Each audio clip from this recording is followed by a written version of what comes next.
Hey, Zach, what's up? All right, good evening, everyone. Welcome to the April 7th meeting of the New Paltz Planning Board. Tonight, our alternate Duncan Dempsey will be sitting in for Maureen Natrella. Tonight, besides our regular administrative business, we have 3 public hearings, as well as a number of application reviews. To begin, were there any comments on the minutes from our February 17th or March 17th meetings? Nope. If not, could I get a motion to approve the meetings for the February 17th and March 17th meetings? Go. All in favor? Second. Oh, second, Rachel, second. All right, Thank you. thank you. Moving on to our updates. Are there any updates from our Director of Planning and Zoning? The only update is that this will be the last meeting that we will be allowing the public to zoom in. They will still be able to watch it on YouTube in real time. However, there have been a number of incidents recently with the village board with people Zoom bombing the meetings. And they have decided that as a broad policy for the village, we will not be doing that. We are doing it tonight because we had already advertised the public hearings as being accessible by Zoom. So I made the choice that we would continue that for tonight, but for the general public or anybody who's viewing this at a later time, if anybody wants to make comments, they'll either have to send them in by email or come in person or drop them off at the office here. So. Okay, thank you. That's Are there any updates from the Environmental Policy Board? I know you've been away, so it's. Yes, but I am in luck because they are meeting this week at 5:30 on Thursday, and they appear to have some new members that have been doing some work around the village on the Future Fruits food growing garden that we have out in front. And they've been sort of looking at other spots in the village that they can tend to, and we'll see how it goes. That's Thursday at 5:30, and then also Shade Tree is meeting on Wednesday at 6. So I know we were referring a few of the, so I'll go to that meeting and follow up on those, and I'd love to have like a paper map of the tree. Yeah, it's been referred to both boards. So that particular application. Okay, Is Shade Tree an open meeting? Sure. Is it here on Wednesday? Yeah, here. Oh, good. okay. Are there any updates from the Town Planning Board or Ulster County Planning Board? Nothing from the Ulster County Planning Board, and did not get a chance to look at the town's agenda, so. The last I had looked, they just had the one subdivision on Horsenden that they were still reviewing. Okay, Nothing new. thank you. Moving on then to our public comment section. Is there anyone here tonight that would like to make a general public comment? Would anyone sign up?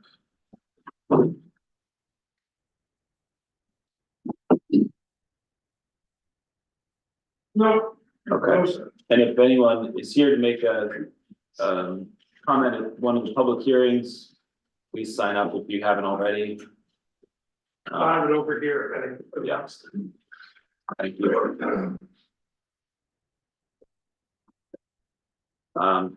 Then moving on to our first regular agenda item.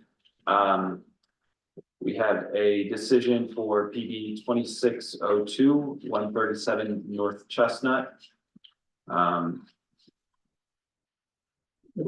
Last meeting, we authorized a resolution of approval. We have that here. The board has that in front of them. The applicant already saw this. I assume. Yeah, I emailed it to him and he didn't respond back with any Okay, concerns. excellent. There were two special conditions that I'll just read quickly. Number one. The conditions of application PB 22-11 issued on February 19th, 2023 remain in effect on the site plan amendment approval. And number two, prior to the signing of the plans, the applicant shall deposit cash payment in lieu of land reservation for the new residential units with the village clerk in the amount to be set by resolution of the Board of Trustees.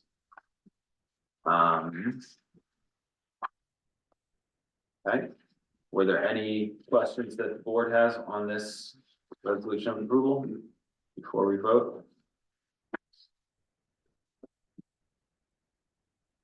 It's a pretty straightforward amendment. Mr. Chairman, if I may, I asked Mike to give me an update on the status of that sewer pumping station on Route 32. I know this project, I think the applicant represented to us the last time I was here that they're maybe at the 80% completion stage. Mike, why don't you share with the board what you told me about the status of that? Yeah, I reached out to the Department of Public Works, spoke to the secretary, but she confirmed with the foreman. It's set to go out to bids and the quote I was told was soon. And then I passed along the information that, two of the three projects have paid the village the funds that were required for that pump station. The third is in process, that's the 147, 149, 151. It's a condition before we sign the final site plans.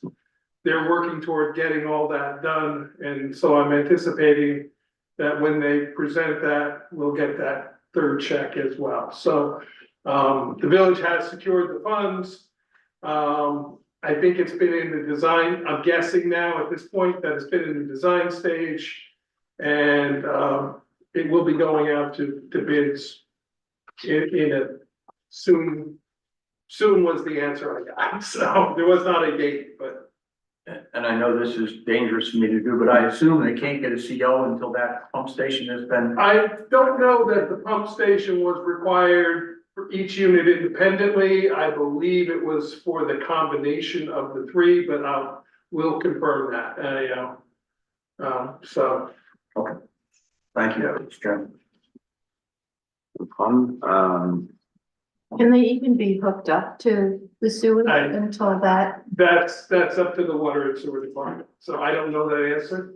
I mean, they oversee the connection into the village system. So I'm certain they will not issue that, will not allow that to happen until it's ready to be operated, so. Okay. Well, if there's nothing else, could I get a motion approving this amended site plan for 137 North Chestnut Street? Follow. Second. And could we have a roll call vote for this, please? Sure, Rachel, Aye. Vicky, Aye. Duncan? Aye. Terry? Aye. Zach? Aye. Thanks. Now, moving on to our public hearings. First, we have PB 2606, 5 Plattekill Ave. Could we get a motion to open the public hearing for PB 2606? So, second. All in favor? Aye.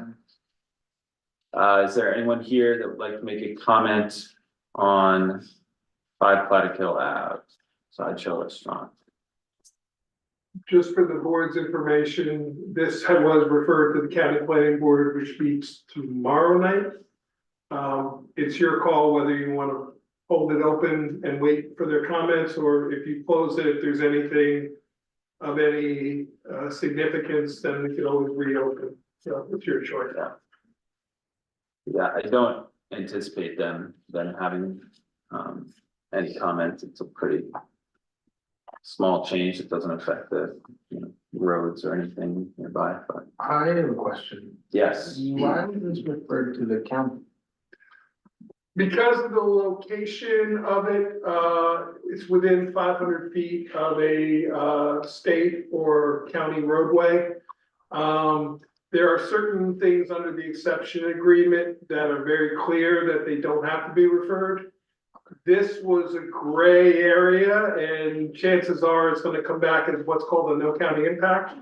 But I erred on the side of caution and sent it to them just in case they would wanna see it. So normally, commercial projects, they do wanna see. Residential, they usually don't unless it's, multifamily. Okay, So, that's all. yeah. Okay. Thank you.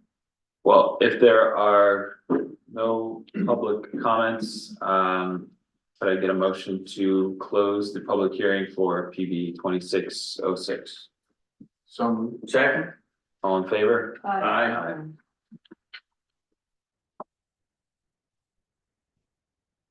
Next, we have PB 2605, 186, 194 Main Street. Could I get a motion to open the public hearing for PB 2605? Well, second. All in favor? Aye. Is anyone here to make public comment for 186, 194 Main Street? No, And just the same thing, initially, we thought it just wouldn't have to go to the county. But because we added the landscaping in, I again erred on the side of caution and sent it to the county. It's also been sent to the shade tree and the environmental policy board, just if they want to offer any comments on the landscape. right. So,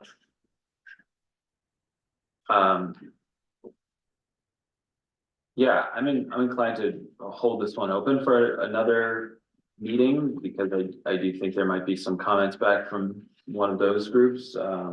Plus there's still some outstanding questions about landscaping, but are there any questions from the board about that? Thoughts on that? Keep it open. Yeah. Okay. In that case, could I get a motion to hold the public hearing or adjourn the public hearing? you don't need to do a motion if you're gonna hold it open, as long as you don't close, if you close it, you do a motion. Great, Otherwise, it's just held over until the next meeting date, but you don't need to do a motion. okay, sounds good. We will hold that one open then. And our final public hearing for tonight, PB 2604. Could I get a motion to open the public hearing for PB 2604, 16 Prospect Street? So, second. All in favor? Aye. Aye. Is there anyone here that would like to make a comment on 16 Prospect Street? All right. In that case, there's no outstanding comments we're waiting for on this one, right, Mike? Correct. Okay. In that case, could I get a motion to close the public hearing for PB 2604? So, second. All in favor? Aye. All right, so moving on to our application review, could we have PB 2604, 16 Prospect Street come up, please?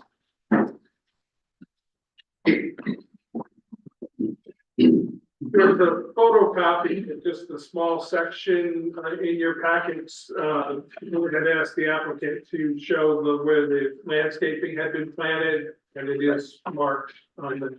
I have the bigger plan if you want to see it, but I printed that one Yeah, section. no, this is fine. This is the one we're looking at. Yeah, so I think that was the only outstanding issue, just to mark where the landscaping was gonna be. Where it's all marked out there.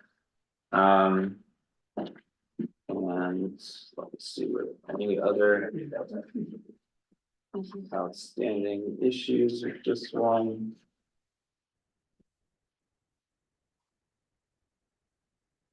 Did we have a approval resolution prepared for this? Yeah.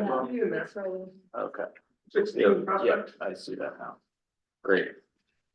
So you've got a copy of this and had a chance to review it? Excellent.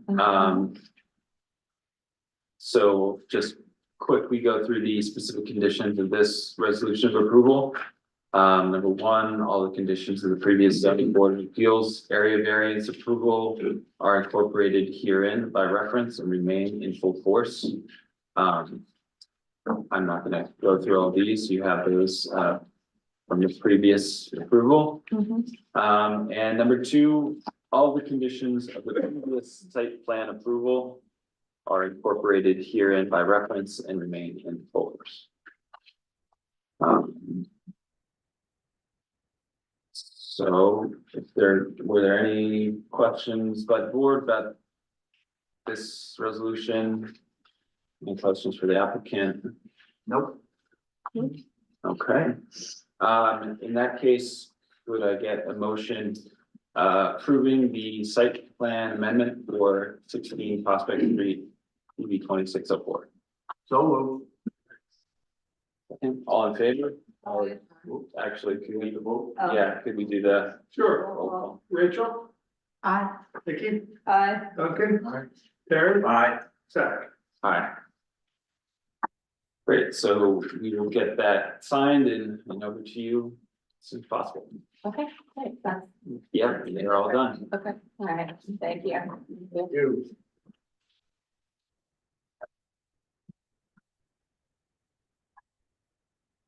Next up, we have PB 2605, 186, 194 Main Street.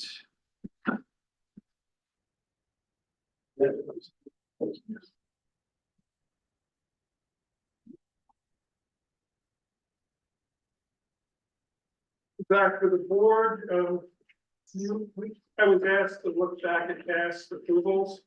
What I found was the majority of the approvals were for specific businesses.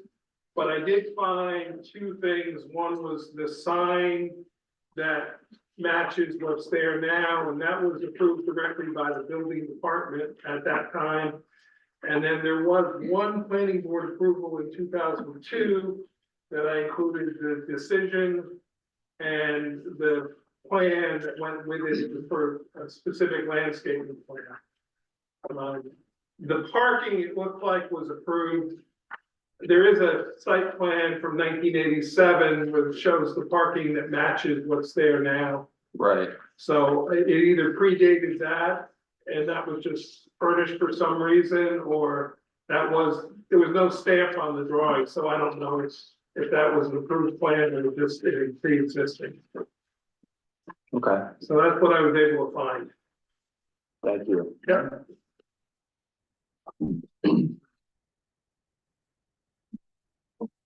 All right, so we have this old landscaping plan here. Does this match what's there now? It doesn't seem like there are any trees currently. No, I don't know. I mean, this was from 20-something years ago. I don't know how much of that still exists there now. We have a slightly different plan than we submitted. But also the previous landscaping for that section of the property did not have the sign on it as well, so. I think the sign takes up a little bit of space of that. So it is a little different in terms of what we've submitted. Is there a landscaping plan on this site plan? I don't have a large scale copy of one, but I did print out a smaller scale. Which we submitted. Is that the one you emailed me? Yes. Charlie? So Yeah. anybody who has their computer, it is in the Munich lab as well. Mhm. It's the one that's linked as of April. So what we did to accommodate some trees was where the 4 parking spots come together closest to the road, we did a diamond in between. So we didn't have to lose any parking for any of the tenants or anything like that, and still be able to provide some trees along the front and on the side by 32. And also update the landscaping in the 2 areas that were already there. What kinds of trees are you considering. It was the, you would provide. Yeah, the ginkgo. The ginkgo tree. And Are those little diamonds gonna be large enough to support a tree there? Yeah, well, the root structure doesn't spread necessarily. We went with a root structure that goes more linear than out, more deeper than out, so. Then we figured a 4x4 area to do a diamond, which we figured that should be sufficient for that tree. Was that why you chose the ginkgos? That's one of the reasons. He does landscaping for this his profession, so I'm gonna defer to him on the tree question itself.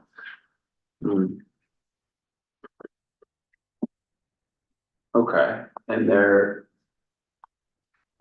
there any trees in the, okay, there's. Yeah, we did put one on because of the sign, we didn't want to block the sign, obviously, so we used the area next to it for an additional tree as well.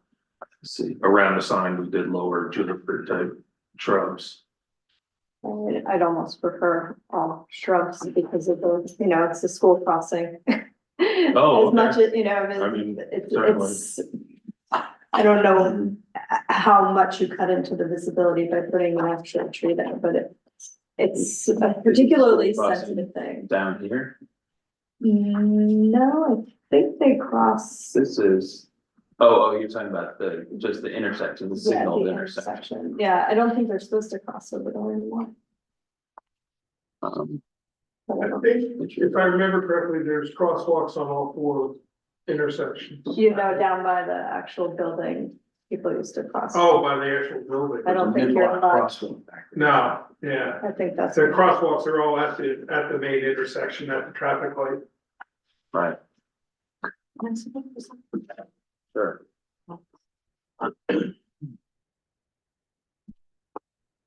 And so the parking it's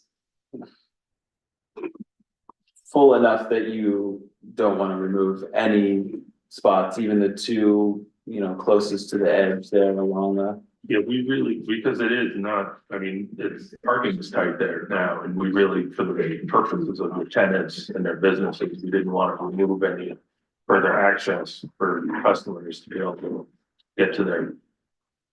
I remember I was somewhat involved with this because my wife at the time was doing the deli project, and some of the tenants were actually upset with us that we were even doing what we were doing because they thought that we were taking away parking spaces, which we weren't at the time. We were able to do this and not, lose any parking, but I do remember they weren't exactly happy with the thought of losing parking. So that's why we that's why we submitted what we have now. So figuring that we can accommodate some trees and not have to lose any additional trees. Okay, understood.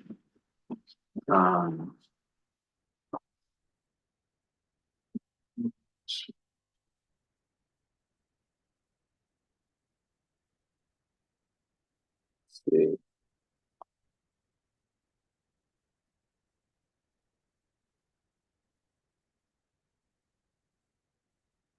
Well, how does the board feel about the current landscaping plan? Do we think that it's, satisfies the B2 district standards, in terms of screening parking lots and adding street trees? A little bare bones, what else would be Yeah, available? it's difficult. I think it's fine. You want to eventually have shade on the parking lot. I mean, that's the purpose of the trees. Well, that and screening, yeah. Yeah, Screening but from the road. Yeah, we would just, anything that's near the sidewalk, we just would have to be careful that we weren't blocking sight distance for vehicles pulling in or out, and pedestrian. That would be the only concern.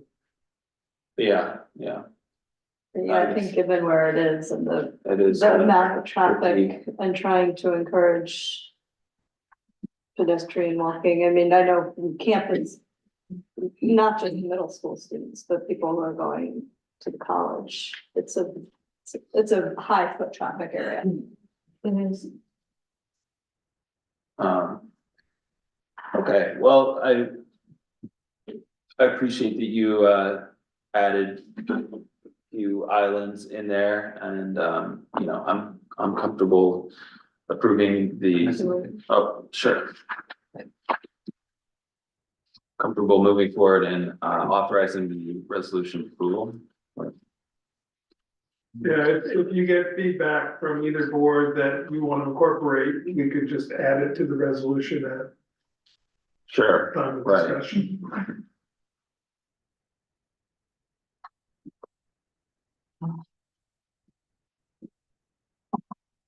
And we'll also have to see what the county, if they come back with anything. Right. Okay, And I agree that the parking there can be very tight. Because I live near their shop there. They shouldn't take away any parking spaces in my opinion. all right, in that case, could I get a motion authorizing the preparation of the resolution of approval? So- Next meeting. Second. All in favor? I, Aye. All right, so next meeting we'll have that for you and hopefully.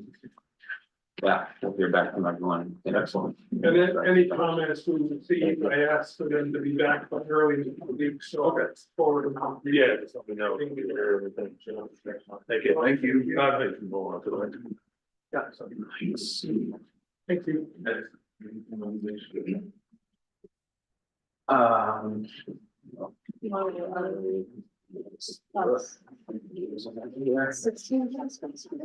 Yeah, next. We have, PB 2606 5 Platicville Ave. Oh, no, we already did that. No, you No, did no, the we hearing. did the here. You're the right place. Okay. Aye. Okay. So, yeah, application review, it's kind of a long. Do we have 5 Platicville Ave here tonight? Thought I saw the applicant. Oh, I did too. Oh, yeah, I was there. There's the bathroom. And then he sat back down and I. Yeah. You got a call or something.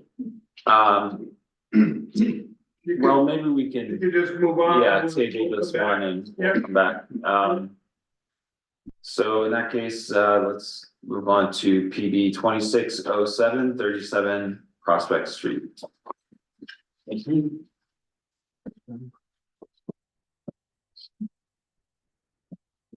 Hi, Hello, I just want to extend my deck 5 feet. okay, I think you have all your stuff. It's like 20 by 7. Yeah, it's currently 20 by 8 and he's asking to extend it by 100 square feet, 5 by 20. This is one of those that the code requires because it's expanding an existing footprint, so. But it's allowed by the code. So there's no variances needed. It's just required to come here for site plan approval. and we have a. I did have him added on to the sketch, which we have accepted on these smaller applications for the past, but. Right, that's what this one is. it's a small planning board application, yeah, because that the engineering drawings have been big on, right?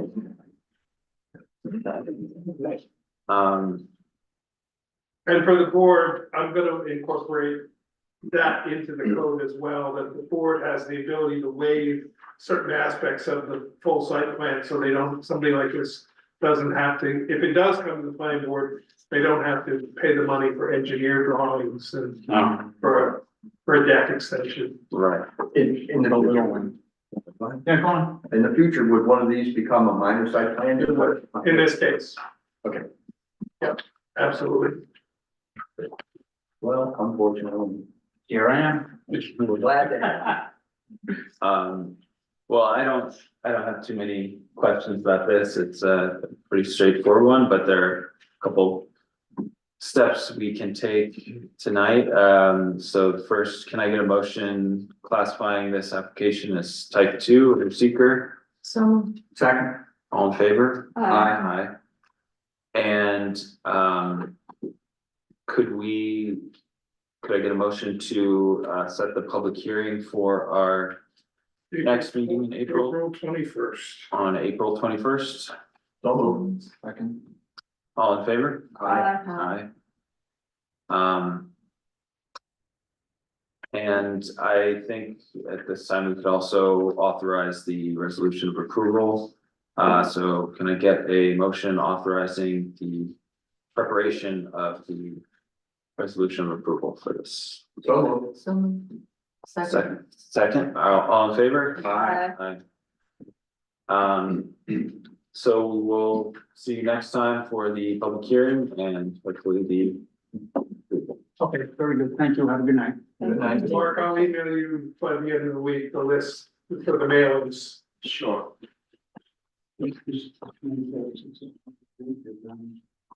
Mark, yeah. Thanks. Okay, so, going back then Yeah, to Brian's here. PB 2606, 5 Platicville Ave.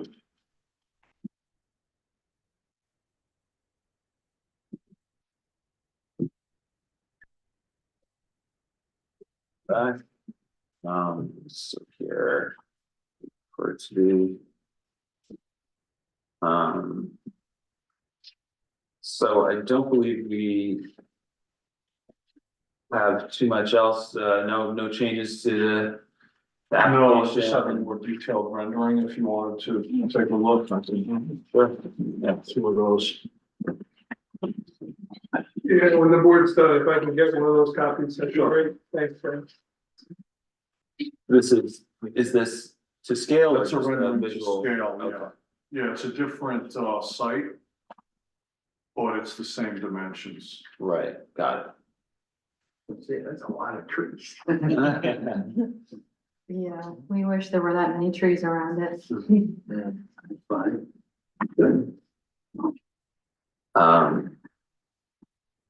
All right, well, I don't believe there's much else we can do tonight. If their board doesn't have any other questions, we're still waiting for some comments back, but I think at this time we can authorize the approval resolution. Just wanted one thing to be Sure. certain of before I talk to Shade Tree. I wanted to make sure I know exactly which areas around the deck are village and which areas belong to you. In other words, because they're trying to find, well. Yeah, we didn't refer this one to Shade Tree, we only referred the other one that was adding. The other one, okay. This was just adding the bar, so, I mean, you can certainly talk to them, but. this Yeah, one no, I wasn't- just, because the tree that came down, originally, I think it was left standing on the plan, and then you say you had to make an emergency exit and pave over that whole, like, there was a little area of grass on that side of the building, and there was a big tree there, and now that's just paved over, so I was thinking that in order to sort of reduce the asphalt island effect, it would be good to have another tree. And you're telling me that on the corner there, there's that brick sort of extension, and then there's an area there that's just, there's nothing really planted there, it just kind of looks overgrown. That belongs to the village, and the village could plant a tree I'm there not familiar technically. exactly when you said it's overgrown. Well, it's just, there's nothing really, the last time I looked at it, there didn't appear Is to it be. on the corner? Yeah, In the Yeah. corner Where it steps where it down. sits down? yeah, Yeah, it's my understanding that that's a village. that's village, Because the village, before I bought that property, the village bought and maintains that wall. I see. And is that still the I case? can put plantings in there, but it's not my property, Right, so. well, yeah, it'd be nice to have something growing there, so I can see, but. If I they mean, want you to, what if they. I can You're able coordinate to- with Public Works. Yeah, that'd be Yeah. great. I'd be happy if it makes my property look. Yeah, I think that would Better. be nice. Yeah, it'd be You nice do to that, I have just didn't want to do anything on village a property. good tree that makes shade, not like just a little shrub or something. Isn't there, Sure. isn't there a tree right above that? Oh, not a big one, really. I don't think so. Okay, Not much shade in it. well, There's a tree there, but it couldn't be one picture. yeah. Well, I think it'd be, yeah, be a nice addition to the property and have some landscaping in that little area, so, you can add that. I don't think it needs to be part of this resolution, but, yeah. However, let me add that, you know, please don't do anything that compromises that wall. Right. So, and I'm gonna have to rely on Public Works, because they maintain that wall, you know, to say, you know, we don't need roots growing through the wall. Because the wall won't be there long. True. Yeah. All right, was there anything else? with This application? If not, could I get a motion to authorize the preparation of the resolution of approval? So moved. Second? All in favor? Uh, Aye. So we will see you next time with that and we'll get all the comments back to you as soon as they come in. Got it. Thank you. Thank you. This one. Yeah, I can speak to Blue and see what we can do. Yeah, whatever we want to Yeah. do, same thing, but. No, it was good. Yeah, check with Next, we have PB 2608, 6 Grove Street.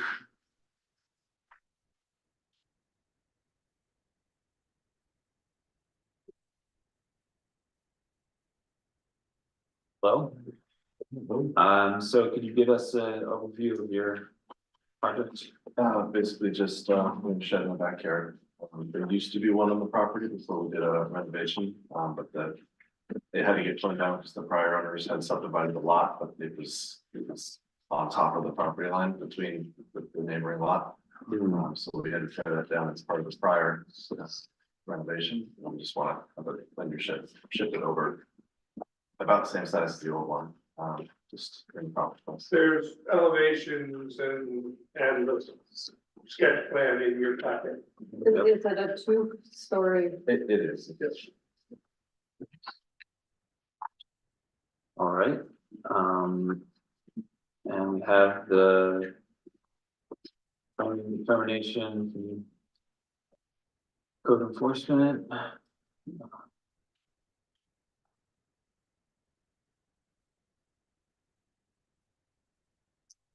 Yeah, it meets the setbacks. The setback rule is it has to be, the 12 feet or the height of the structure, and they meet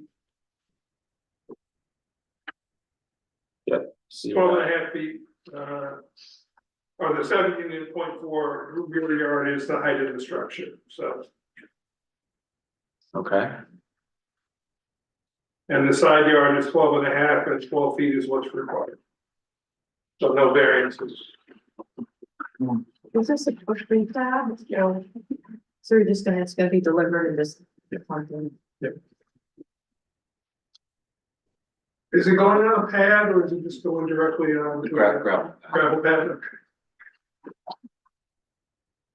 Was one thing I forgot to ask you. all right, well, I don't have any other questions about this one, could we, two things we need to do, could I get a motion classifying this application as type 2 under seeker? So. Second. All in favor? Aye. Aye.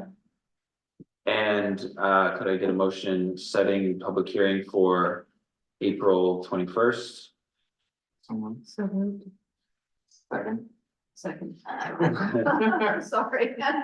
No worries, all in favor? Aye. And yeah, I think I'd also recommend we authorize the resolution of approval for this one to just streamline it a little bit. So could I get a motion authorizing the preparation of the resolution? So moved. Second. All in favor? Aye. All right, so well, we will see you next time. Mike will get you the material for the public hearing and, oh, yes, the public hearing and yeah, I think you're all set. Thank you.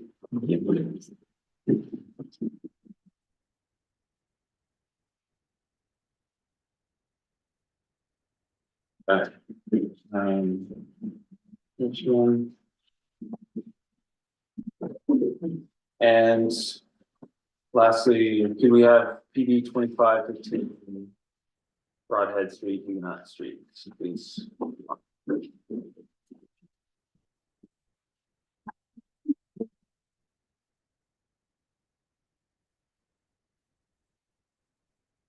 Hi there, I'm Lisa LaFrance, I'm President and CEO, I've been here before, just wanted to give a quick overview to refresh some memories about our project. We feel this is a really critical project in that despite New York State's really rich colonial and pre-colonial history, we're the only national historic landmark district in the state telling a comprehensive American story of the Lenape, Europeans, and enslaved Africans. And that these thousands of years of history are woven into the fabric of not just New Paltz, but the Hudson Valley in the United States. This museum was founded 134 years ago to preserve the stone houses and sustain the Huguenot narrative. But a strategic planning process that began more than a decade ago clarified that our future really depended on expanding our narrative and modernizing our ability to host, educate, and fund our operations. The proposed Education and Visitor Center is critical to generating sustainable revenue with the goal of maintaining the historic buildings, artifacts, and archives. We do not receive funding from the New Paltz taxpayers. We're an independent nonprofit museum overseen but not funded by the New York State Education Department. We need to find ways to generate earned revenue through our tours, museum shop sales, and events, supplementing support that comes through our fundraising efforts from foundations, private donors, and other funders. We're now 9 months into this permitting process, and since our initial submission, I think last July, we've listened to and responded to many of the concerns expressed by this body and the public.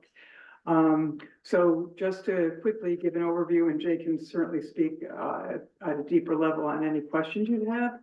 But why we chose the location we chose for the building, it's strategically placed so that when exiting the west side of the building on a tour, there's a view of the village that was the site, not a linear street. And this is the only place on the 10-acre site from which one can get this perspective. The proposed placement of the building is also on the least historically sensitive area of the 10-acre site. There was formerly a candle factory on the vast majority of the site where construction would occur. It is now an empty lot. That building was raised by the museum many, many years ago. The footprint of the building, we have moved it further toward the northeast corner of the site, closer to Broadhead Avenue. And the footprint of the building and patio has been reduced by nearly 30%.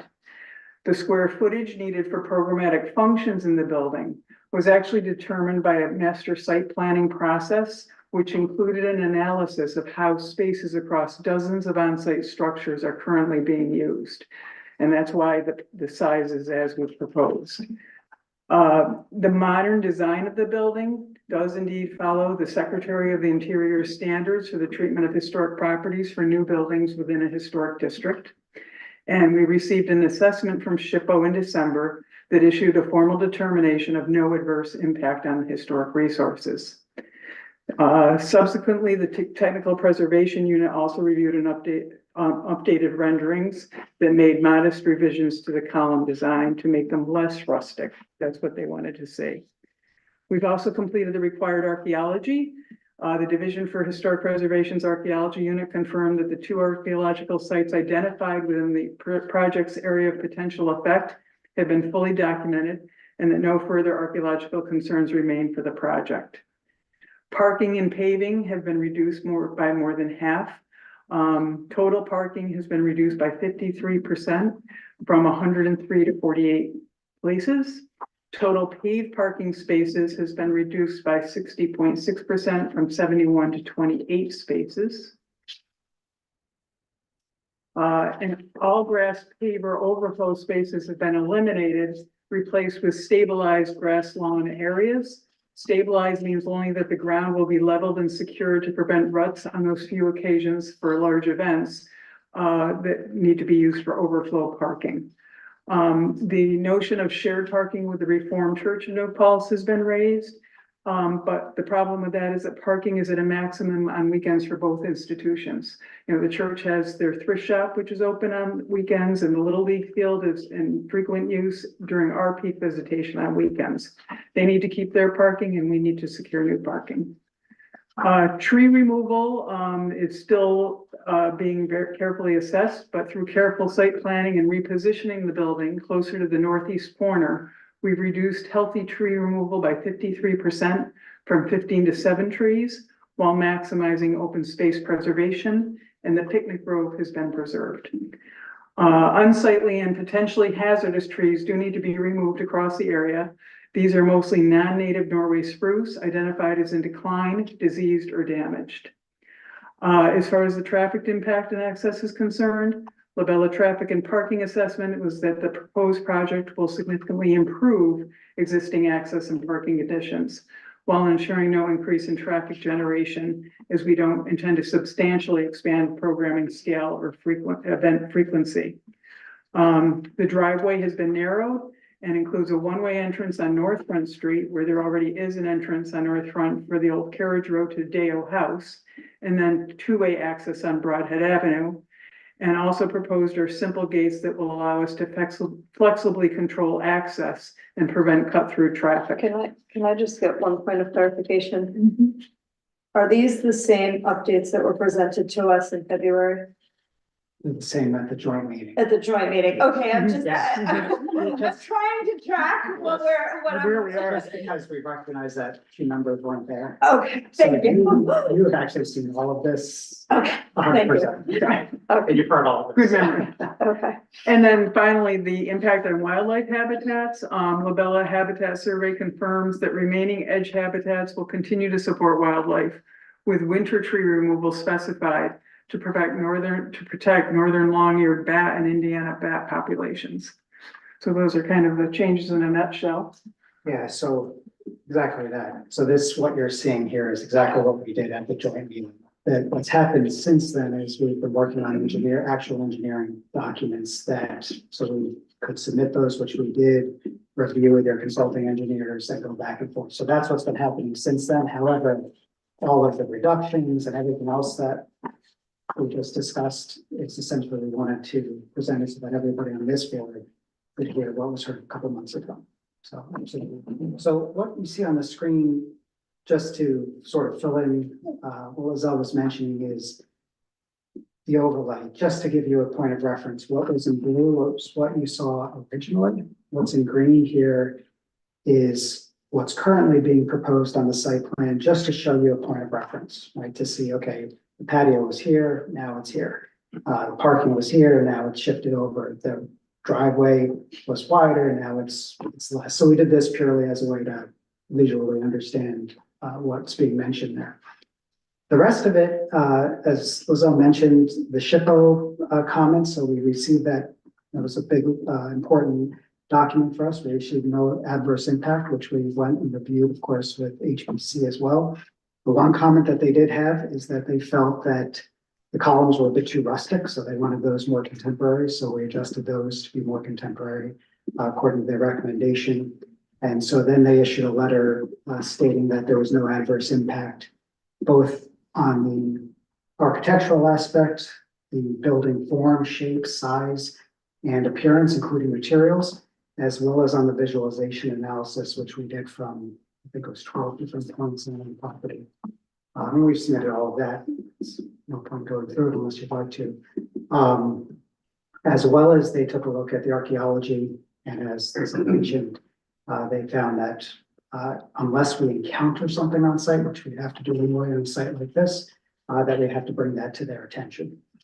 So that was, there was a long meeting we had about trying to shorten that for everybody here. And of course, you can go through it. As well, an arborist went out, and we hired an arborist to identify all of the trees even if they're not near where we are developing, so within this sort of boundary. So to understand, okay, what's healthy, what's not, what needs some attention, regardless of whether or not our intention was to disturb them. So that's what you see here, which has also been included as part of the overall submission package. The other thing, though, the more technical aspect, so which Jay will get into from engineering properties, is we have prepared the full site plan as well as the SWIP so that that could be submitted, and then there were comments, we responded to those comments, there are more comments, but that's the other piece that we have been working on. Yeah, so the major changes were obviously from the July to the January submissions, and then the January to the current submission you have reflect all the changes of the slight shift in building location, much of the reduction in parking and relocation of that. The main changes that happened between January and this month and between the March submission was the addition of the stormwater controls that we added to the site. We have added 2 underground storage areas to control runoff before it leaves the site in accordance with state regulations.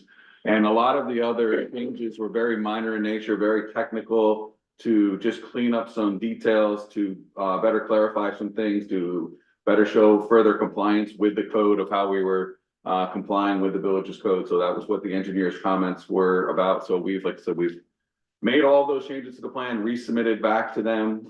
We did receive another comment letter from them that has a few comments in it with a couple of more minor questions and a couple of more items that they would like further clarified to show a few different things on the plan to make sure that it definitely is in compliance, but it's all very minor in nature in our opinion, but I'll let them speak to it if they feel that's any different. But again, the major change we had was the addition of the stormwater and then just moving things around. We did complete the lot consolidation application. So the 4 tax lots that this is on, we have submitted that application to consolidate them into 1 tax lot.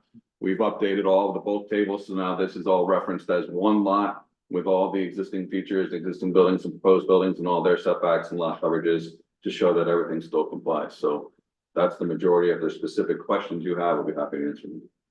And maybe 2 other quick points. One of the things that did come up at the HPC meeting, which can be confirmed, were things such as the automated gates, whether or not is something that the village would like to see. They recommended not having those, so what we now are showing are manual gates so that when the visitor centers open, somebody will go in and open them up.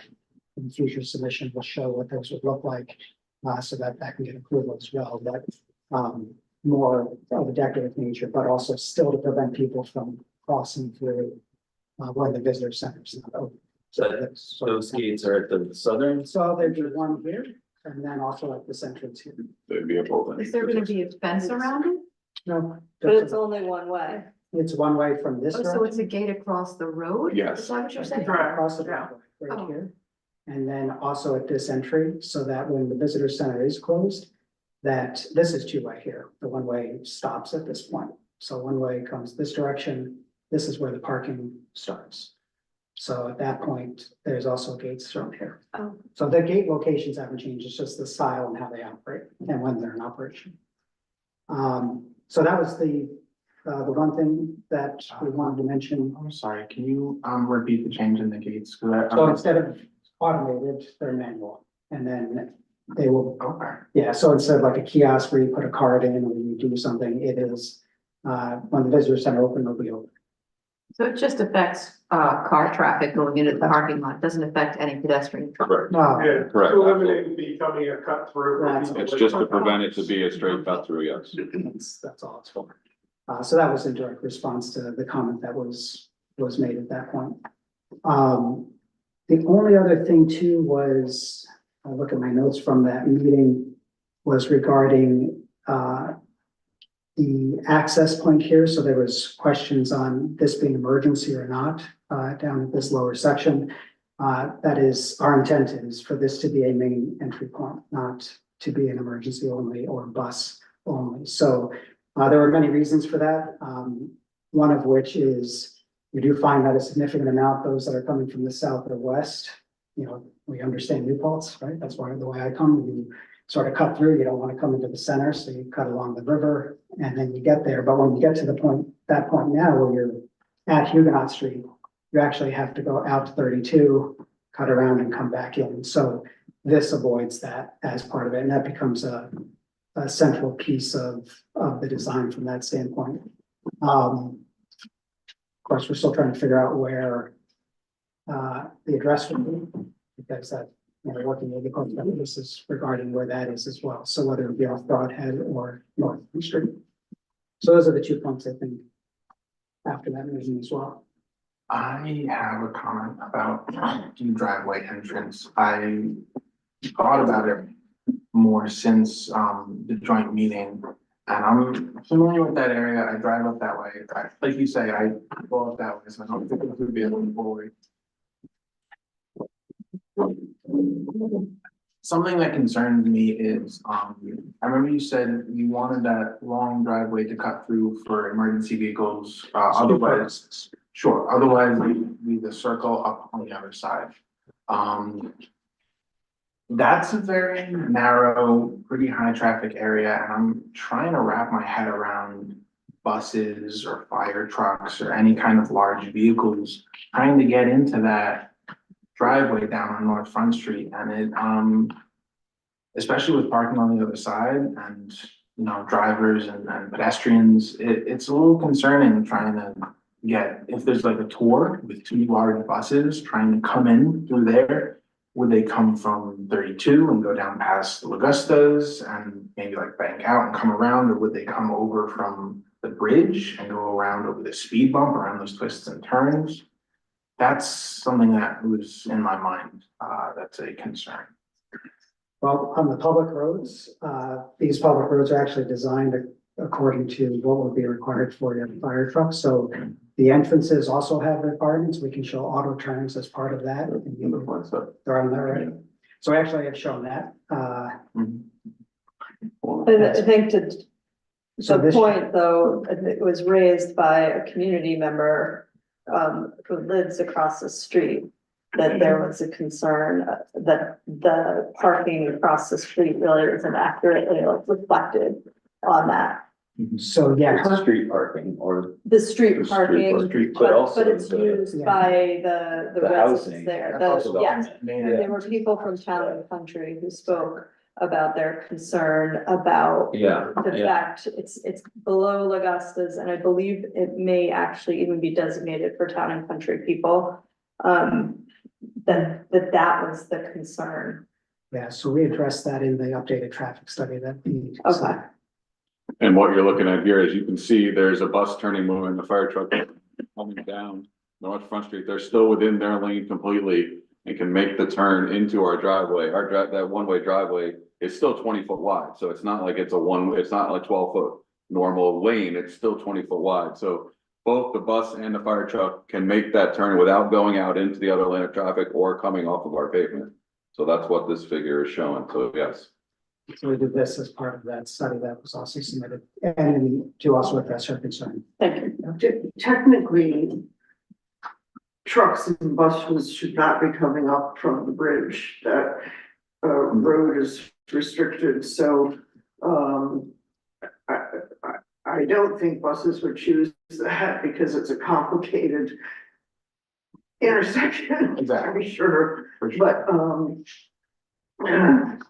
so we're anticipating most traffic will be coming down North Front, turning Yeah, like. right into that. Yeah, them- And additionally, as requested, there's gonna be some improvements at the intersection of North Front and Huguenot with additional stop signs and stop ahead signs and crosswalks there to get traffic to slow down and not come speeding around that corners and with the cars parked there and everything else. Mhm. So yeah, we've committed to adding those, having those installed as well.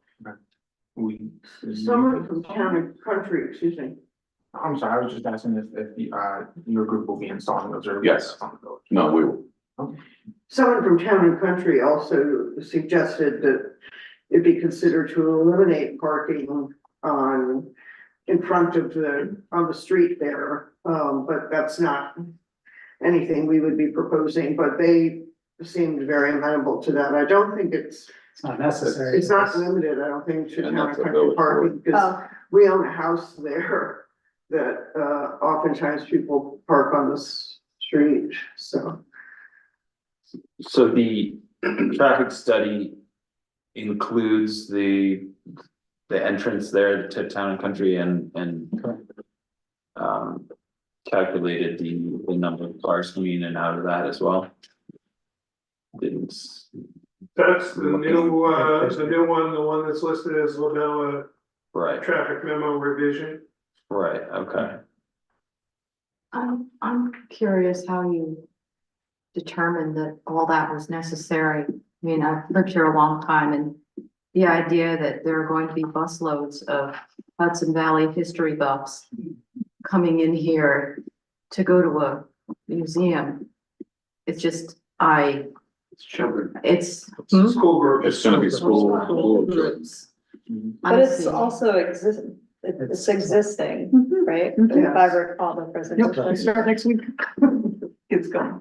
So, yeah, that brings up, a question I had at the last meeting. We asked for a memo detailing the uses of this building, the full program and, you know, to help us understand why this vastly expanded visitor center is needed and what sort of events would be taking place. Was that provided? Three of them. Three memos taken over years, so taken not only prior to COVID, one during COVID, and then after. And that was done by multiple different entities. Because this has been studied for 6 years, so that was submitted also. That was part of the submission for January. And the other point I think is easily missed is that this is not new development. This is relocating functions that we're currently doing. We serve a couple of thousand school kids a year right now. We rent space from the church. We're hurting our historic structures by imposing modern functions like a museum shop into a historic structure. We have no accessible restrooms. We put up huge tents for outdoor events instead because we don't have a meeting space. So this is really through the master site planning process. They literally went through and assessed how like 22 structures on the site were currently being used for all these public functions that are inappropriate of these historic structures. And that's how we came up with the calculations for all of the functions we're putting into this one facility in the least historically sensitive part of the site, to alleviate the stress on the historic structures, which is our primary mission, and to continue to serve the needs of the public and school kids that we serve. So those were in those reports, and then there were recommendations within each of those reports. Right, I saw the previous master plan that was prepared in, I don't know, 2017, 2018. You know, the buildings that they proposed in that plan were significantly smaller than what's proposed here. Apologies if I haven't seen this other memo listing all the uses for this building. I'm still unclear, like what events that we're talking about, you know, require like the 7,000 square foot So visitor center. those documents indicate this square footage. So if you were to look back at those, if you read through 6,900 square feet, which is what we have here, and actually one of them was 7,400 square feet. So we've actually reduced it from what's in those. The events though are the same events that are happening now, which are a mixture of lectures, the school children, so tours, normal tours, which are smaller groups. There are a series of rentals that happen on the property throughout the year. Probably 30% of all the events are rentals. It's a mixture of what happens both in the historic church and then also with the tents that are right in this location as well. So really, it's all of those. So it's a number, but not to mention also just the community events, which are the big ones, but they wouldn't. Doesn't remember anymore. this February meeting. Can you show the floor plan for the No, that'd building? be good. Because that for me was very helpful in understanding what the space was gonna be used And the at. other, the larger public meeting room. Previously, all of our public programs were held in Dale Hall, that red building when you come in Broadhead. That is now full of collections because our collection has grown so significantly. So two consultants from the National Endowment for the Humanities, prior to the master site planning process, recommended that Dale Hall be used exclusively for collection stewardship. And that we remove the public portion of that building's use into a new facility.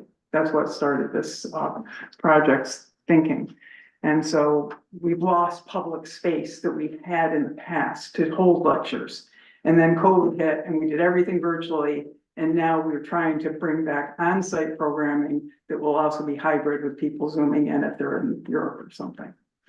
So here's the footprint. So this explains the uses, which we try to identify, as well as gives you square footages, not just of the overall building, but each use itself. So we color coded them a bit to make it simple. So the actual, let's call it event space, is 2,182 square feet. So that's the event space. If we were to say, okay, that's that piece. The classroom itself is shown here. This screen is the museum display. So that's a rotating display that we would have. This gift shop is what's currently in the fort, right? So that fort would be brought back to its original condition. The gift shop goes here.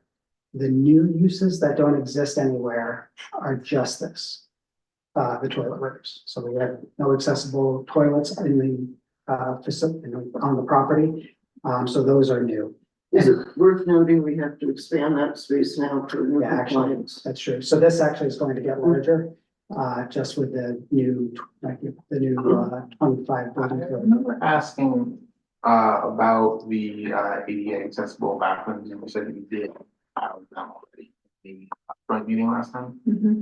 Yeah, That meet current code, correct? no, do you have them now? No, Current No, we accessible don't have them now. We have bathrooms, but they're not accessible. Second floor of the Boy Scouts.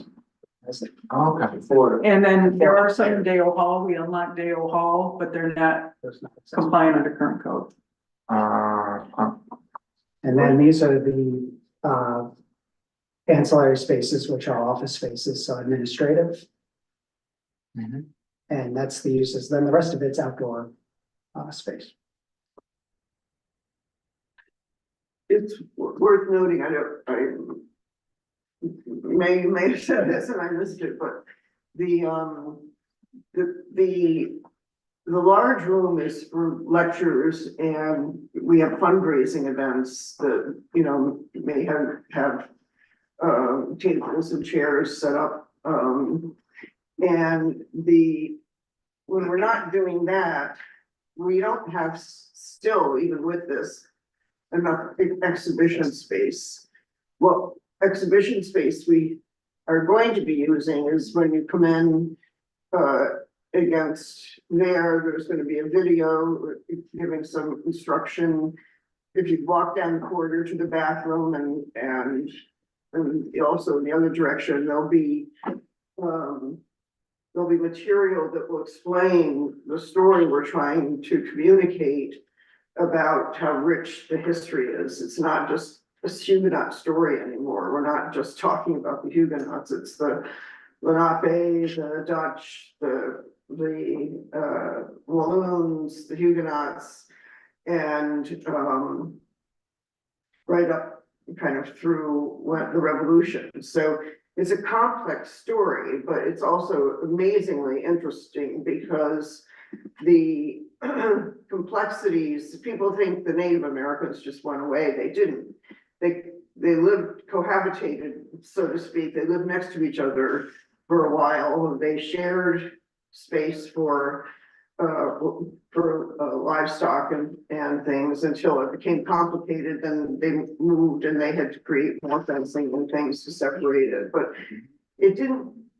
It's not just as easy as the Huguenots came and everybody left. There were, and then we have the enslaved story that we're trying to tell. So it takes a lot to be able to explain that, and we've got the visuals to be able to do that, but that's why for special exhibits, like right now, we had recently we had an exhibition on food across the different groups of people, and it's in the fort, but it doesn't give justice to what the story is, because you're going in these little tiny spaces, you kind of have to look over cases to read it, it's problematic. Okay. Yeah, I understand that, you know, there's a lot, that you want to display and a lot of, you know, things you want to convey to visitors. I'm still not quite understanding how the site is going to be used differently. You know, will there be just significantly more school groups coming? Will you be hosting more events? You know, you mentioned rentals. What sort of like event rentals will? Exactly what's happening now. So those are happening currently, and you may not know that, but those are happening now. Sure, okay. So that's, So- but we're no longer going to have the tents outside. We're no longer going to use the fort for that. We're going to bring that back to what it originally was. We're not using those other pieces, which is what those studies indicated as damaging them. But if you're doing that now, why the, you know, 85 plus parking spaces?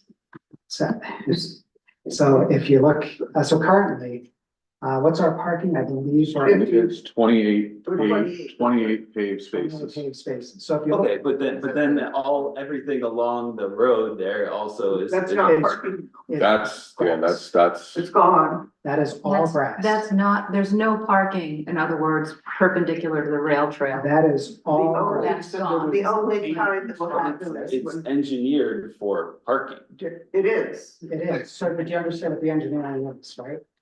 It's grass over stone. So that you don't get ruts if you do park It on looks like grass, but it. it's It is more dirt. just grass. No, this is real grass. It's This just is not pavers. It's not grass block, it's not grass Okay. pavers, it's just grass. And that's But- only needed for large special events, like every June we do the New Netherland Marketplace. Where, What Zach is trying to get at though, right now, where do those, if this is a replacement for existing, where do those people park right They now? park On the church property, on our all property, down the Hugh street, Street. on 32. Okay, They park all over for those large events. I'm sorry to ask this, but your main purpose is to educate children about the Not colonial children, and the public. and the the public. public. And And to preserve the property. right, well, the preservation of the property could happen without the, No, it actually, so that's actually. you're, the issue. you're saying that you need to do Cannot. this because the property's being damaged by the That- current use for it. But you're not expecting an increase in that use. No, there's a natural occurring increase which has happened over the years just by demographics and amount of people, whether it's in the village or schools, but that's not, there's no intention to increase the intensity. The property itself self-limits how many people can access it at a point in time in many ways, that there's only so many people that can get into the houses for a tour. So there's so many tours we can do a day. They only kind of go from 10 to 4. And they're generally full and sold out, all the tours? No, And there's not more than 20 people. On tours. Right. So that's why we're doing this hybrid of parking, right? So you've got paved areas of 28 parking spaces.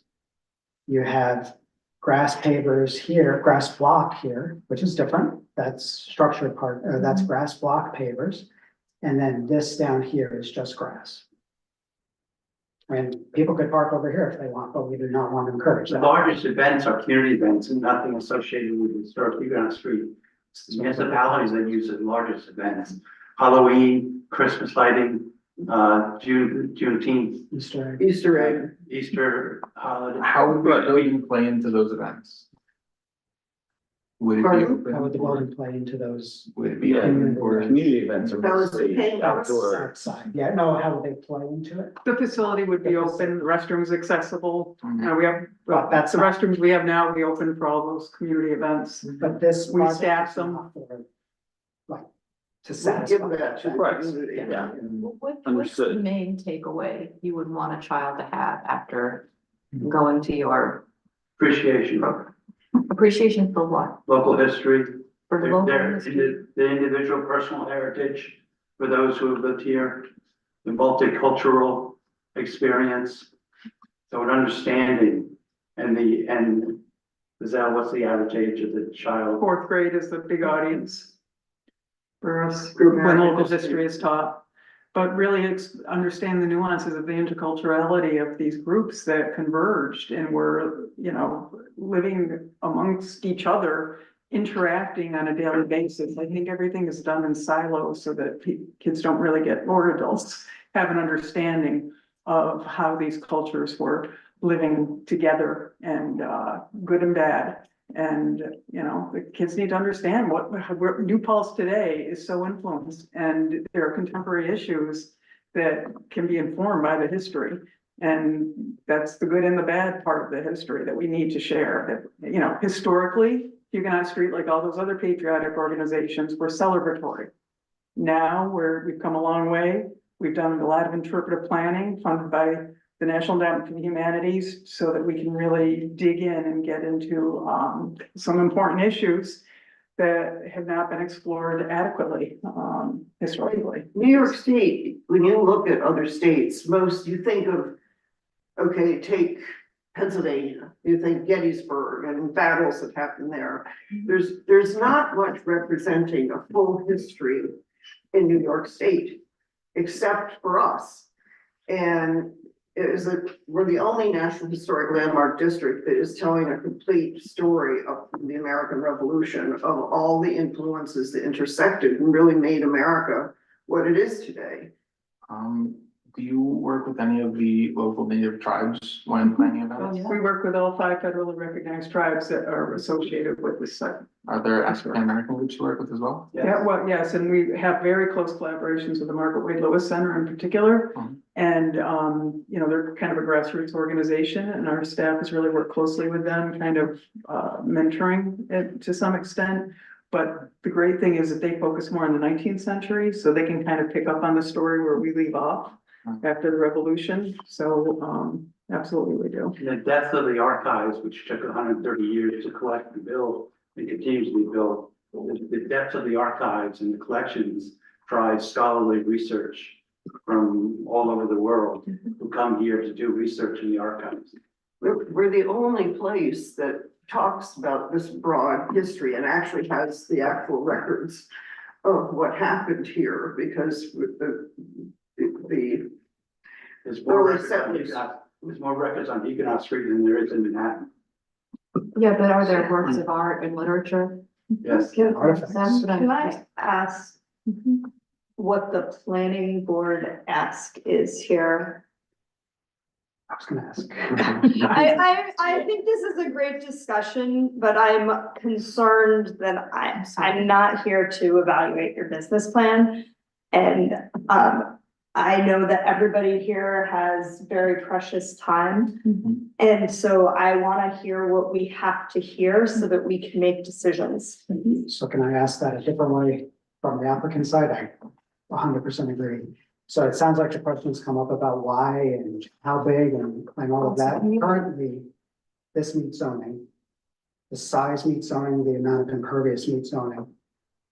We've provided at the request why we need it, which is irrelevant in many respects, but we provided that. So I guess my question in return to answer that is, what are we missing that you're asking from us that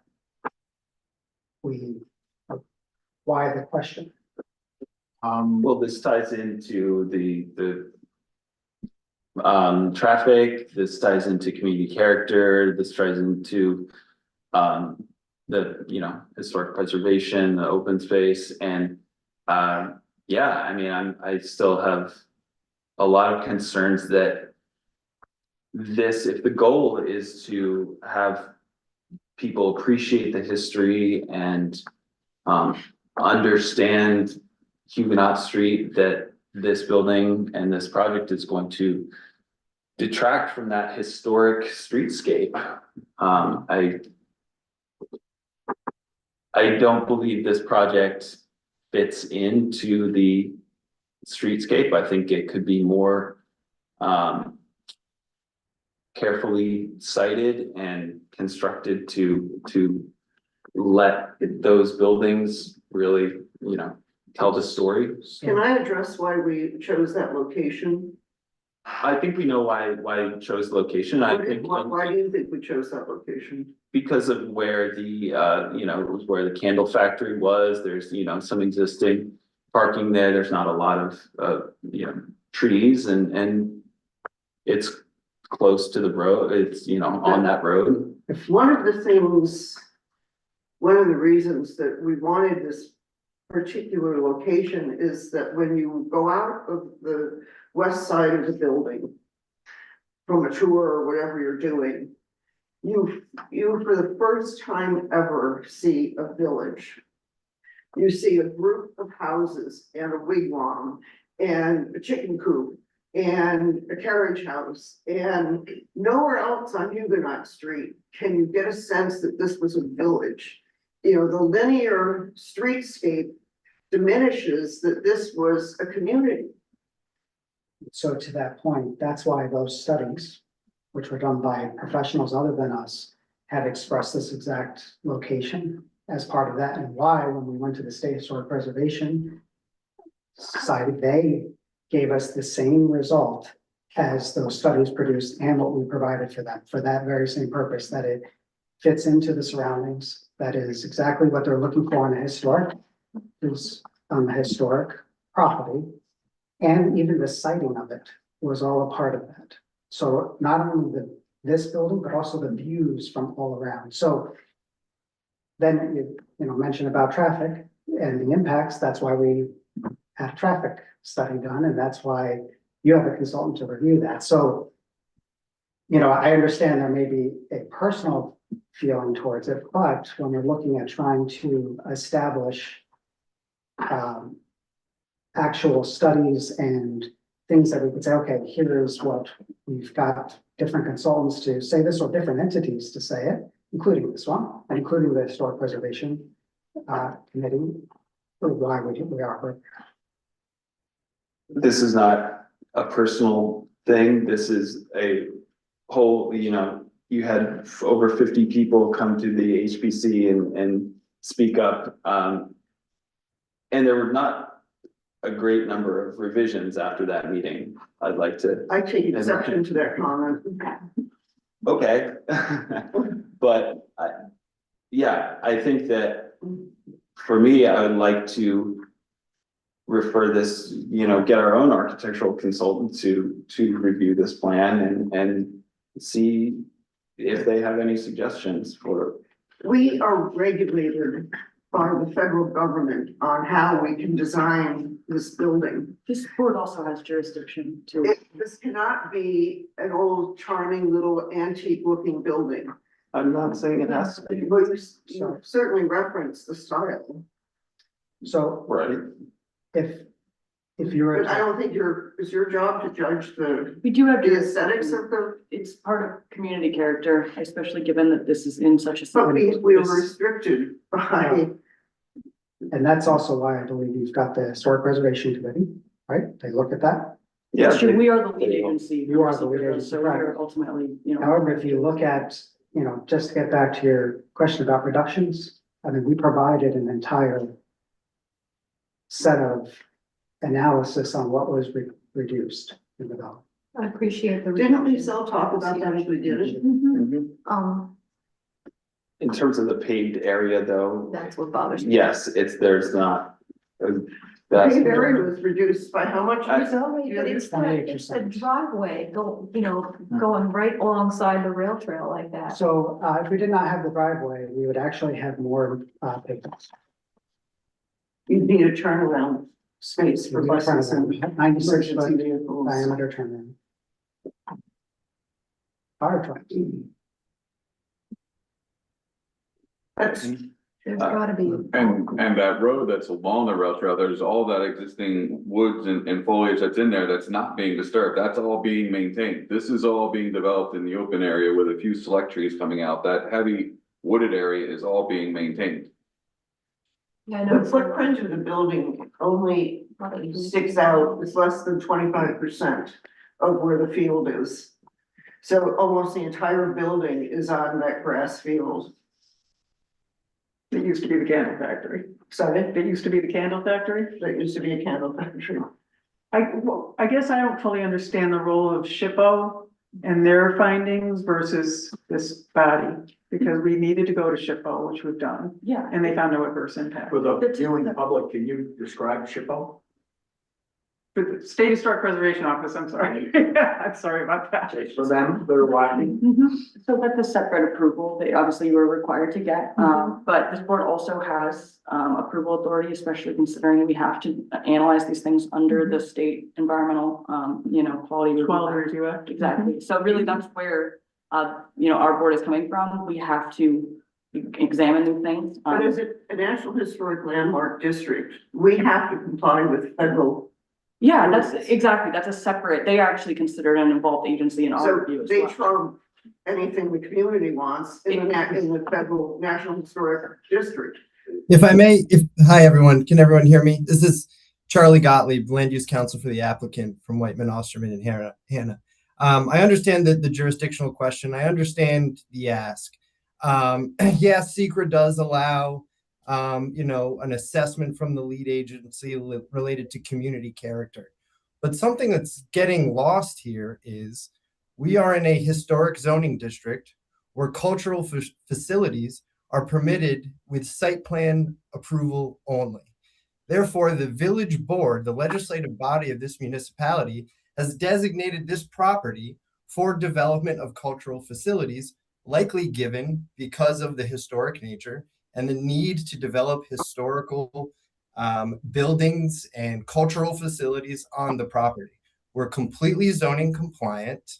And you have to, when you're looking at impact on community character, you have to look at permitted uses in the zoning district. You have to look at the comprehensive plan. All of those things tell us that this is the location within the municipality where a cultural facility should go. Certainly we can provide some legal support or some guidance for the board. And certainly you can take that and the board can defer or refer with their attorney. But we do have to realize this is a permitted use as a cultural facility. Everything that we have explained fits within that definition of a cultural facility. We are compliant with all zoning regulations. To say we're having a negative impact on community character, the planning board hasn't given us direction and pinpointed what that impact is. What else would you like us to assess? We're just simply getting references to community comments, but everything this planning board does has to be grounded in substantial evidence, and there has to be a rational basis. So if there's going to be an ask, you need to tell us, ask us, what would you like us to review? And we'll take a look at it. Otherwise, we're kind of spinning our wheels here because there has been significant reductions based on community comments, despite previous zoning compliance. So if there is an ask, let's ask it so that our team can study it and get back before the board. I do have specific things that I'm concerned about. I'm not sure if they agree with Mr. Chairman, but when it comes to specifics about the building, the big glass wall is a little jarring in comparison to the historic buildings around. It's very modern look of the building. The single slant roof is also very modern, just the whole way that it looks, and the footprint is almost twice as much as like two of the other buildings put together. It doesn't fit in with what is already there in those regards. We own the land. So I understand. And it's a permitted use, right? Of course, I'm giving specifics.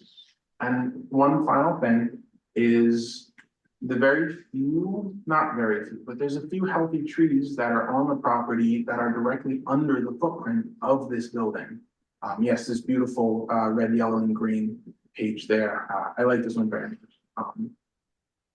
And those are gonna be removed, even though that they're healthy. I wonder if there's a way to add landscaping onto this to add more trees than. It was all native. Or a very significant landscaping plan included. moving it, you know, just closer into the road to Broadhead, so those trees don't have to be cut down. The reason we don't want the building close to Broadhead is that it puts the parking where the visitor center is proposed to be. And then you can just see cars when you're in the historic district walking through, you'll just see a parking lot there. The way this building is positioned, it shields the view from the other historic buildings. And I'm just frustrated, you can probably tell, Duncan, because we cannot build a classic building in the space. We cannot do that. We are restricted to doing a contemporary building. And in fact, SHPO came back and said, you have to make it a little bit less rustic. We need it more modern. And so if we keep talking about why is the building modern, it's modern because we have to do that in the National Historic Landmark District.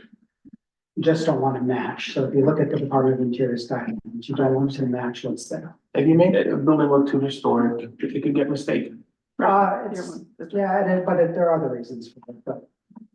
But we Okay, keep yeah, going through I the think the same board, question. the board can review those design standards. I don't think anywhere it says you have to build modern, it just It says. does. It basically says that it needs to meet actually, if you look at it, for new buildings, there's one page, right? So if you're putting an addition, that's totally different, but but it should not match what's there, and then it gives a series of guidelines. For additions Yes. to building, that's not necessarily the case, but any new building has to have a look that is very different. Can I ask our attorney? There's clearly a design issue here in terms of some people on the planning board like to design, some people don't. We have a design review board that this was referred to, that my understanding is has signed off, like, I guess, when you're saying we have. When you're saying we have jurisdiction, I get that. But my question is, if there are, like, how do you resolve these conflicts in a way that don't create an incredibly additional expense for applicants? When at some point, they may or may not, and I'm not making judgments, I'm just saying we have a conflict here. How do you resolve it? And they may be personal design tastes, they may be other design tastes. You have 15 different types of architectural styles on Huguenot Street anyway. How do you choose which one? Who resolves that when we have an advisory board or another board that already says, yeah, we're comfortable with it, and we have SHPO that says that's the design we want? How do we do that? That's a good question. That's why I'm suggesting that we have a consultant who helps us with Just this. to clarify, the design review board has not reviewed this last submission, because in this particular case, they're not just advisory. It's the Historic Preservation Commission that's reviewing it because it's in the historic district. We have somebody else weighing in, so who governs and how do you keep? My question is, how do you make the costs reasonable for applicants who've sat here with their teams and have been back to the planning board multiple times? That's up to, so the Historic Preservation has to actually formally give an approval of the design components. They cannot do that until we have finished seeker. Now, we've sent them the original comment. It actually got started with them, this application review started with them because this group went to them first. And then we came in, we are the lead agency. The HPC has, other than the joint meeting, has not done anything more with this until seeker is completed, because they cannot finish their process until seeker is completed. So the question you're asking is, that's really up to the boards to be conscious of the cost per applicant. I will tell you, they have spent a significant amount already with the design, with the consultants. So I guess what you're saying then is that the village planning board as lead agency essentially has to do everything before we get those other things. And if we don't like the way it looks, then, oh, well, too bad, so sad. That doesn't seem right. Well, And you have to finish that's what I'm seeker. troubled by. So you have to finish seeker, which means if you pause Decade, then scoping would begin and then it would expand to all. So those other agencies in some degree are advisory in the seeker process. But at the end of the day, they have to issue their own approval permit after the seeker is completed, just as this board is issuing a site plan approval, they're issuing a design approval. So they're an involved agency. Yeah. So it's, their analysis is very important. However, this board is responsible as the lead agency of forming our own. We can't just defer to them entirely, but you're right. It is very important to consider their analysis and, you know, respect it and make sure that we are being considerate of the applicant. So I think that you're right. I think that this is something that, you know, the board should be considerate of. However, I also think that Zach has raised a valid point about considering, referring this to an architectural consultant. I think that might be something that could help the board make a decision, at least some of the remaining members who are still have issues. But I definitely think you're right. There is a consideration of how much we're expecting the applicant to expend on this. We're a nonprofit organization. If I may as well, SECRA, yes, you're not allowed to defer what's under your jurisdiction to another agency. By the same vein, though, SECRA, the case law is very clear. The SECRA does not change the jurisdiction of another agency. So the design or the planning board using SECRA kind of as a sword here can't change the jurisdiction of the design review board by mandating some sort of architectural design. And we can provide vast case law on that in our next submission. In addition to that, there's nothing in SECRA that says a lead agency can pick and choose the architecture of a building when there are mandated state and federal regulations directly on point. And we can also kind of provide much legal support for that as well. So what the planning board can do is look at aesthetic impacts, but those aesthetic impacts are, what are the impacts to identified resources in the area? And they can look at community character. And as I noted previously, for the community character element of SECRA, is this a permitted use in the zoning district? Is it consistent with the comprehensive plan? The answer to both those is yes. So before we kind of go cherry picking architects for another level of village review, I think you should allow us to do some research on our end as far as jurisdiction goes and the planning board's ability to have architectural impacts assessed, you know, when we have such stringent federal standards that we have to abide by. We did anticipate some of this, so we provided a visualization study as part of the submission. So that's got a report with it, which was also submitted, as well as all of the various view sheds in the worst case scenario. So that's generally what's requested. Let's say something gets pause deck, that's always a request and requirement. So we actually provided that ahead of time. Would you consider creating a physical model to help us visualize it? It's prohibitively expensive. No. I mean, if with our visualizations, our 3D visualizations that we provided from every corner and from every aspect. Or what about just a 3D visualization kind of sort of aerial? Well, we have that as part of it. It's in the So one of the boards that this would go to, if we were to let it move forward, let's say, is the design board? It has to go to the design. Okay. Historic preservation section. And, all right, Not the design review, and- historic preservation. okay, and it would come back to us ultimately before it's given the green light, would it? That's a question. Not necessarily. You have to pass a site plan approval. They have to pass a historic preservation architectural review. The order or the sequence of which happens first Mhm. could be either direction. That's, Okay. that's part of You it. could pass it first and then they could pass it. One of your conditions would be that they have to get that approval, Mhm. just like you often have approvals of, you must get New York State DOT approval or Is there- Board of Health approval. We could also pass it to the, I forgot what it's called, the design. That's, We can ask them for input as part of our seeker. Right. Okay. So, that's why we're at the impasse. I think you just mentioned it, both of those comments, because we've gone as far as we can with submission to them without this board moving forward. Which is why we had the joint meeting last month. understood, and you know, the board wants to move forward. I was going to suggest that we, you know, start the seeker part 2 tonight, so we can continue to make progress on things. But yeah, there's just still some areas that I'm concerned with, and I'm just trying to, you know, If, get to an understanding. if the board wants to hear specific comments from the HPC, I could email them tomorrow. They meet next Monday. I could ask them to review the last submission and present any comments back to this board prior to you finishing the seeker.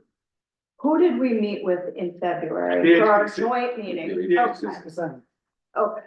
That, Because that, that was like a 3-hour meeting, and everything tonight has been covered in detail, and I'm just. Like, we're asked to do a lot of preparation for these meetings, and we saw this last July. There was a lot of information and impact, whether or not you agree or disagree that there was a lot of changes. I did think that there were substantial changes, and I thought that presentation answered the questions that I had. So I am prepared to move forward, but if everybody else is not, that's fine. No, I'm suggesting we keep the process moving forward as well. Well, let me add, I've been fortunate enough in the last several years to be able to travel many places in America and many places in Europe. And the fact that there are modern visitor centers right at the foot of the Acropolis in Greece. There are countless visitor centers right outside Civil War forts in Georgia. None of these visitor centers at all resemble the historical nature of what you're about to see. They are distinctly different. They offer an opportunity for visitors to, you know, visit a gift shop. Many have displays of some of the things that they can't put in other places in an open Acropolis, for instance. So from my perspective, I don't have, I think the attorney cautioned us as we began this, that we are supposed to focus on the seeker review at this point. I'm very confident, I'm very confident. I'm very comfortable moving forward with seeker. I do not believe we need another professional reviewing the design plans. I think all of us have seen enough design of visitor centers in America, in Europe, all over the world. I think we're fine, we can do this. And in fact, seeker only has one question that's applicable here, folks, and it says, the proposed action may result in the introduction of visual elements which are out of character with the site or the property, or may alter the setting. And the answer to that is minimal impact, moderate impact, heavy impact. That's it. The rest of the historical questions are about, is it in this zone or is it in that zone? I think we should move ahead. And I'm comfortable doing so. I am also suggesting that we begin our Seeker Part 2 tonight and, you know, keep the process moving forward. I don't believe that we will get to everything tonight here, but Zach, if I can make take good a progress. Justin Dates from Colliers, our consultant for the engineering, the SWIP, the traffic is here tonight.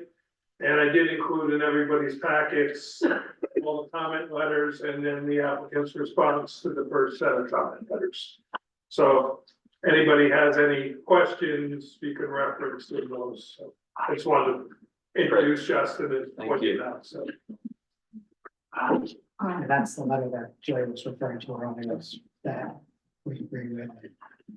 Mr. Chairman, if I may, as we move into the seeker, in the past, we divvied up the pieces and come back with our answers, or is it your intent that we try and go through these tonight? It might be difficult because I just saw the Colliers memorandum, which I appreciate very much. It's probably one of the most comprehensive reviews of an application I've seen since I've been on the planning board, I have to I say. haven't seen that yet. Excellent work. I'm sorry. So there's two comment letters from Colliers, and then there is a response from the applicant to the first set of comments. And then I also included the capital environmental comment letter, which came in January based on the first set of drawings, not the second set. I'll be honest, there's no way I can react to all this information tonight. Well, Mike, what would you suggest in terms of, Well, you know, for the board, what the chair and attorney and I spoke about is to tonight, to just go through, and if you get to any that you're not sure how to answer, to skip them for the moment. But much like we did once, I can't remember with one of the other larger applications, was to go through and the ones that you can clearly identify and answer yes or no, at least in the first part of the question. You may not be able to answer all the subcategories, but if you can answer yes or no on the first question, it might be a way to start honing it down to inform everybody where we need to get more answers. But if the board doesn't feel that they're ready to do that tonight, then I would recommend we wait, but, yeah, I think that's a good strategy. I mean, we can begin and then, if there are questions that we have later, we can dive into the, EAF part 1 and finish this at another meeting. We could put them first at the next meeting or something, since they had to Yeah. wait, when they were last at this one. I'm sorry, I've been out of town. I have to get the next meeting. I don't know, I can't. Okay, so to begin with, let's look at, 1, impact on land. Proposed action may involve construction on land where depth of water table is less than 3 feet. well, to start with, Zach, you need to ask just the question number 1 and say yes or no. Well, yes, it certainly has an impact on the land here. I assume the water table is not less than 3 feet. In the past, didn't we have the didn't the applicants submit something to us? The part 1. Yeah, the Part 1, part 2 is done by the board. Part 1 comes But from. didn't you tell us, I mean, how do we know what the 3 feet is, or if it's 15%, like they were pre-filled in? That comes from the part 1. So That this, comes from the part 1. Okay, so It gives you the section of where the answer is. So do we have the part 1 in front of? It's in the, you know, I didn't print them out, but Okay. yeah, I Okay. mean, this, if the board would rather, you know, divide these sections up and yeah. go through the part 1 line by line, we can do that. Yeah, I mean, in the past, I found that very helpful. I mean, the applicant presents to us the fact that this is a water table that is less than 3 feet, then I can answer the question based on their submission to me. Right, so that's all in the part one that we did submit. If you'd like us to go through the part two and based upon the results, the answers that were provided in part one, we can give you a draft of the part two for the next meeting if you'd like that. I think the board has been through that a couple of times, and I think it's been impressed on us that it's our responsibility to do the two. I appreciate it very much. Absolutely. May I make another suggestion? And, you know, I do this in municipalities all over the state. A lot of times the planning board will task their engineering consultants to draft the part two, because there is a lot behind the part two than just looking at the EAF. You actually have to look at the DEC EAF workbooks.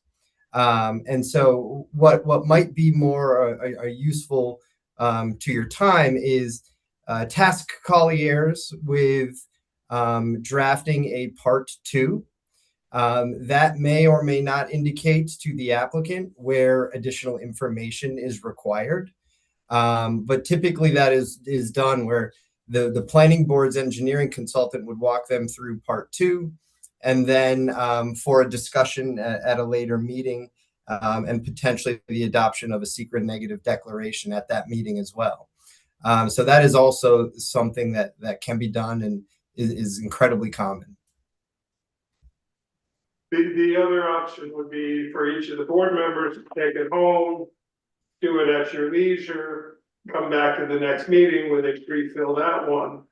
Or you could ask me to do it, because the one thing with Colliers is there's a cost involved for them to do it. I just bring that up because I think it is valuable for us to, you know, be more hands-on with this. I appreciate you offering to help, Mike. That might be valuable for the board, just so we have a sort of two sets of eyes on it.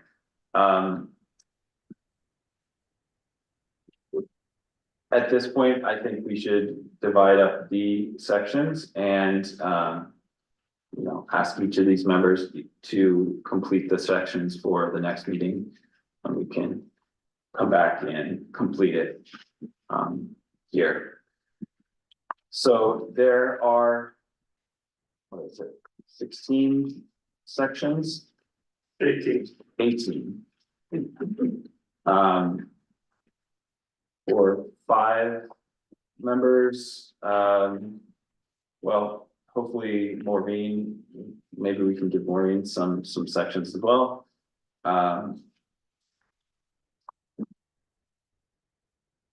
Give everybody 3 each.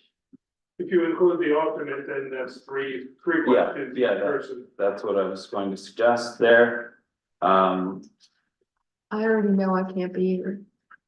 You could still pre-fill it and get it to me Okay. for the next meeting. Yeah. So. I don't know, Terry, do you want to? The only downside to this act that I see is the other board members who are only looking at their 3 questions. They're not gonna really be able to take part in a discussion about the other answers of whether it's correct or not. That's why I personally believe it's better if each board member does the entire thing to the best of their ability.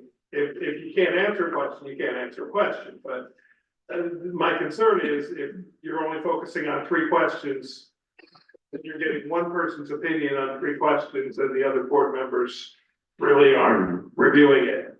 I don't know how Lori feels about it, but Well, I'm not a fan of splitting it up. Conversely, if we allowed an engineer to do the whole thing, we're just reacting to the engineer's opinion. Correct? Yeah, I have no problem relying on my fellow members. If you tell me that the groundwater is at 2.5 feet, I'm not gonna argue.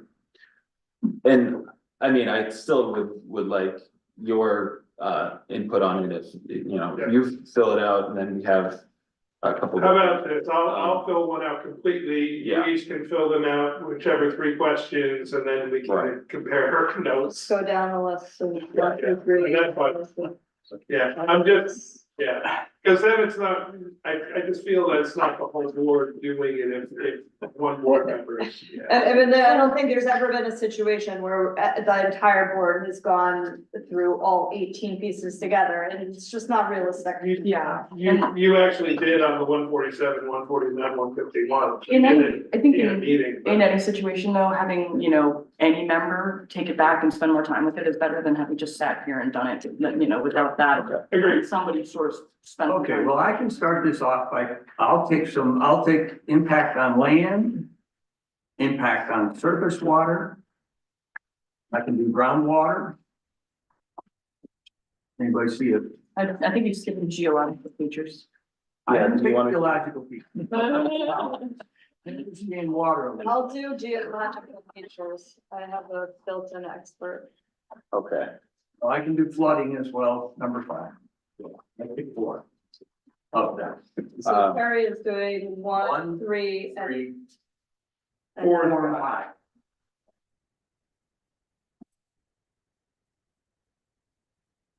so I'll do 2, 6, and 7, unless somebody has an overwhelming desire to do air, plants, and animals. I'll look at 16 through 18.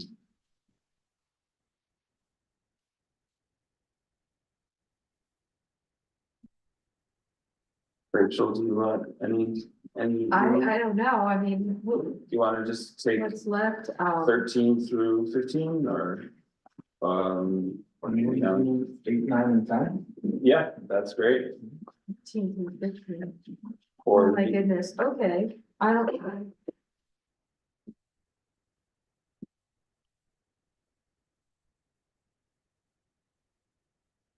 What should I? And then- The other question is, are there any that you can just decide that are definitely no, you know, like the agricultural resources? Is, if it's a no, then you don't have to really. This whole board agrees it's a no, then there's We're no, only missing 11 and 12. Right, Okay. are the only ones I don't have assigned on my. so 8, 9, and 10 is Rachel. No, Duncan said. he'll do Duncan 8, 9, and Duncan 10. was going Well, to. for agricultural, is just gonna be no, then I can do 11 as well.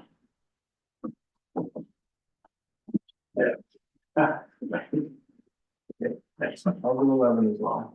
No, it's a no. Because it's not an 12 is agricultural the only district, unclaimed one. it's Oh, a no by You can definition. also do something more visual. Are you farming on the lands? Exactly. If I weren't here, I would well, be really upset at that. Yeah, all right, well, in that case, I think we have them all. so Linear Park is, it's not a critical environmental area, we haven't even designated those.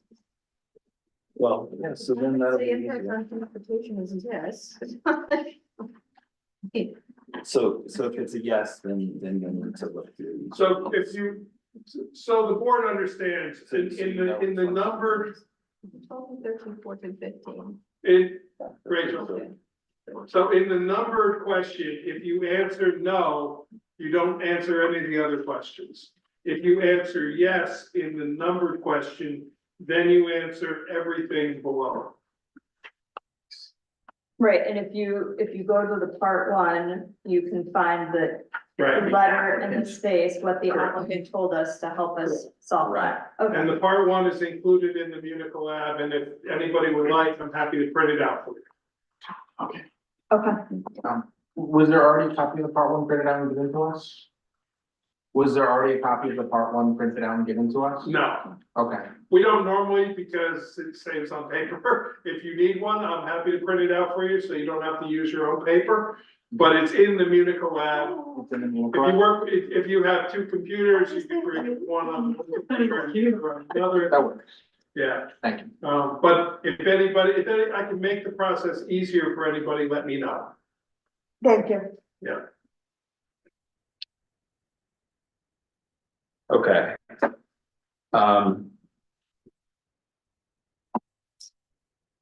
Is there anything else that we needed to look at tonight?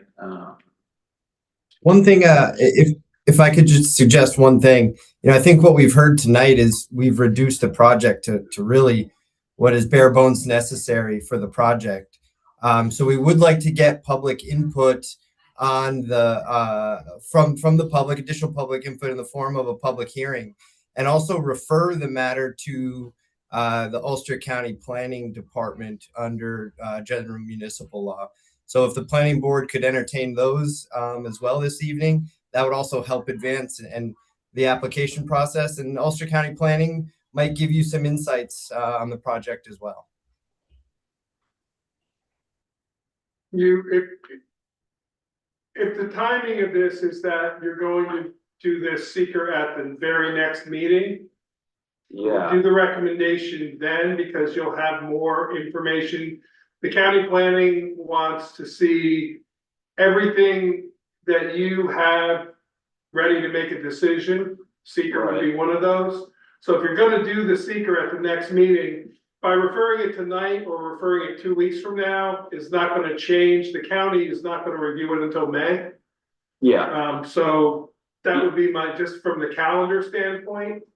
I would wait because you may have either new submissions. We may have reactions from the applicant from the latest comment letter, which just came out a couple days ago. We may have new information to send to the county. okay, yeah, I think we should wait to send it to the county. Would it make sense to start the public hearing process and, you know, I think for a project this scale, we would want to hold it open for more than one meeting, so You can set it for next meeting. we schedule the first public hearing for our next meeting. How does the board feel about that? Sure, why not? All right, so in that case. Yeah, let's- but you're not gonna be here.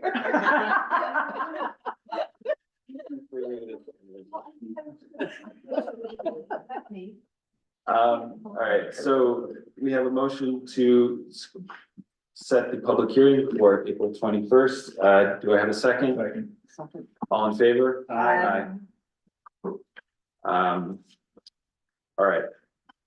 That is all for tonight. We will complete this at the next meeting and have our first public hearing with you all then. Thank you, everyone.